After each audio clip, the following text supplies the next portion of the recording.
Comment donc la vie de rédemption opère en nous? Elle opère de deux manières. D'une part, elle opère pour nous séparer de notre propre vie naturelle comme base de notre relation avec Dieu. C'est une grande chose et un gros travail et une œuvre très profonde.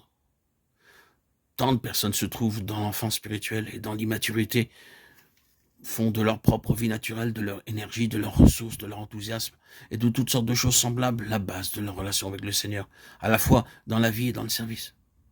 C'est une marque d'immaturité. Nous savons très bien que le jeune croyant est toujours plein d'un enthousiasme formidable et il pense que cela est la force réelle de son union avec Dieu et que cela représente réellement quelque chose en rapport avec Dieu.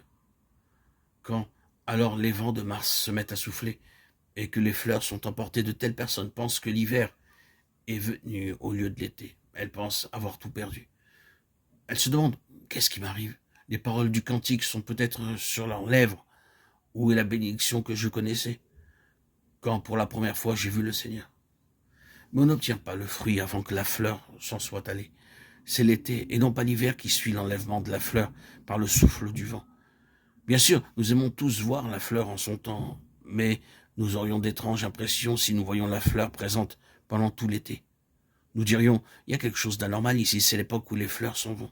Nous regardons de plus près et nous voyons quelque chose au lieu de la fleur, une chose pleine de promesses et d'une valeur beaucoup plus grande. Cette fleur précoce peut être un signe de vie, mais ce n'est pas la vie elle-même. Un signe de vie précoce appartient au début du printemps, manifestant que l'hiver est passé et que la résurrection est à l'œuvre. C'est un signe, mais ce n'est pas la chose elle-même, et cela se produit avec l'enfance spirituelle. Ces enthousiasmes du début ne sont pas la réelle base de notre union avec Dieu, mais sont des signes que quelque chose s'est produit en nous. Ce sont des choses qui viennent de nous-mêmes, elles ne viennent pas de Dieu. Il est quelque chose d'autre que cela. Il ne va pas souffler comme le vent qui emporte. La vie est à l'œuvre et se manifestera sous des formes plus fortes et plus profondes. Tout au long de cette vie, nous devons apprendre la différence entre ce qui est, après tout, nous-mêmes en relation avec Dieu et ce qui est Dieu lui-même en nous. Il y a une grande part qui vient de nous-mêmes en relation avec Dieu.